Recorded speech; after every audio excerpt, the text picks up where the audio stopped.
कल फरीदाबाद के अंदर एक इतना बड़ा वाक्य है, इतना बड़ा इंसिडेंस घटा कि फरीदाबाद के लिए आप सभी देखिए कि किस तरीके की विचारधाराएं हो चुके हैं नेताओं की। और फरीदाबाद की मीडिया को ग्रीवेंस कमेटी की मीटिंग में अंदर जाने नहीं दिया गया, जबकि हमारे देश के अंदर मीडिया को चौथा स्तंभ बताया गया है। और ऐसा क्या हो रहा था कल वहां पे मीडिया को अंदर आने नहीं दिया गया? ऐसी किस तरीके की वहां पे बातें हो रही थी, जबकि देश के अंदर विधानसभा लोकसभा में भी लाइव रिकॉर्डिंग्स चलती हैं। तो ऐसा क्या था कल ग्रीवेंस कमेटी में? अभी कुछ दिनों पहले भी नगर निगम में जो बैठक हुई थी उसका भी यही हाल था, आप सभी ने देखा था। तो आज हमारे साथ चर्चा करने के लिए बल्लभगढ़ विधानसभा से दीपक चौधरी जी हैं, उनसे एक बार बातचीत करते हैं इस पूरे मामले के ऊपर, उनके क्या विचार है। जी बहुत बहुत स्वागत है जी आपका। धन्यवाद सागर भाई जी। कल का जो इंसिडेंस इतना बड़ा हुआ जी, और नगर निगम में भी हमने देखा, आप भी पूर्व में पार्षद रह चुके हैं, इस इंसिडेंस के बारे में आप क्या कहना चाहोगे? देखिए देश में लगातार लोगों की आवाजें उठ रही हैं लोकतंत्र को लेकर, और फरीदाबाद में लगातार इस तरह के दो वाक्यों ने सिद्ध कर दिया है कि लोकतंत्र को भाजपा सरकार ने मजाक बनाया हुआ है। चाहे नगर निगम सदन की मीटिंग रही हो, वहां से भी मीडिया के सभी साथियों को बाहर निकाल दिया गया। नगर निगम की क्या कार्रवाई चली उसको लोगों के सामने नहीं आने दिया। अब जब कल ग्रीवेंस कमेटी की मीटिंग थी, राव नरवीर जी जो कैबिनेट मंत्री हरियाणा सरकार में, वो इसको लेने आए हुए थे। सबसे पहली बात कि ग्रीवेंस कमेटी की सूचना लोगों के पास, आम लोगों के पास नहीं होती। कब ग्रीवेंस कमेटी की मीटिंग होती है, कब उसमें शिकायतें ली जाती हैं, पता ही नहीं चलता। और उससे भी जो बड़ा काम, सोने पे सुहागा करने का काम कल हरियाणा सरकार के मंत्री ने जो किया कि जो मीडिया कर्मी थे उनको भी वहां से बाहर निकाल दिया। किसी भी चीज में भाजपा सरकार की पारदर्शिता नहीं है, ये न्याय लोगों को नहीं दे पा रहे हैं, क्योंकि मीडिया के सामने सारी चीजें उजागर हो जाती है। और कल की मीटिंग में यही हुआ, क्योंकि वहां लोगों की सुनवाई नहीं होती, लोगों को धमकाया जाता है, लोगों को डराया जाता है जो शिकायतें लेके जाते हैं।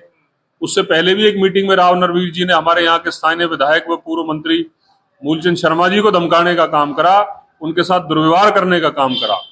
वो सिर्फ एक प्रतिनिधि के साथ दुर्व्यवहार नहीं है, इस पूरे फरीदाबाद शहर के साथ राव नरवीर जी ने दुर्व्यवहार किया, और कल मीडिया के साथ दोबारा इस तरीके से किया। सरकार को इस बात पर संज्ञान लेना चाहिए। फरीदाबाद के लोगों में इस बात को लेकर आक्रोश है, क्योंकि एक विधायक और मंत्री के साथ दुर्व्यवहार, उसके बाद मीडिया कर्मियों के साथ दुर्व्यवहार, तो इस तरह का क्या हो रहा था अंदर कि मीडिया कर्मी को अंदर एंट्री नहीं करने दी? ऐसा क्या चल रहा था ऐसा अंदर? देखिए, ये अगर मीडिया वाले होते तो चीजें सामने आती। चीजें पारदर्शिता से नहीं चल रही थी और कुछ ना कुछ निश्चित रूप से गलत हो रहा था। पहले एक विधायक मंत्री को धमकाया था, हो सकता है कल सबको धमकाया हो।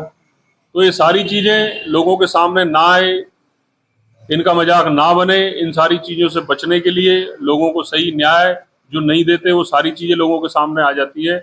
कल मैं एक और जिले की वीडियो देख रहा था जिसमें राशन डिपो धारकों के खिलाफ एक व्यक्ति ने शिकायत करी। जब अन्य जिलों में ग्रीवेंस कमेटी की मीटिंग का जो प्रसारण है वो लाइव किया जा रहा है, तो यहाँ ऐसा क्या गड़बड़ झाला चल रहा है फरीदाबाद जिले के अंदर? क्योंकि फरीदाबाद की जो नगरी है वो घोटालों की नगरी के नाम से पिछले 10 साल में भाजपा ने इसको नाम देने का काम करा है। चाहे नगर निगम के घोटाले हों, चाहे अन्य डिपार्टमेंटों में घोटाले हों, चाहे राशन के घोटाले हों, और कल भी कहीं ना कहीं मीटिंग में इसी तरह की चीजें थी, इसलिए मीडिया कर्मी को इन लोगों ने बाहर किया। क्या संदेश देना चाहोगे इस वीडियो के माध्यम से? अपनी मीडिया के सभी साथियों से निवेदन करूंगा कि आप लोकतंत्र का चौथा स्तंभ हैं, हमेशा लोगों की आवाज उठाने का काम करते हैं, और जो जनहित के मुद्दे हैं उनको आप मजबूती से सभी राजनीतिक लोगों के साथ मिलकर लड़ते हो। और आज जहां ये अन्याय हमारे मीडिया के साथियों के साथ हुआ है, हम अपने सभी साथियों के साथ मजबूती से खड़े हैं।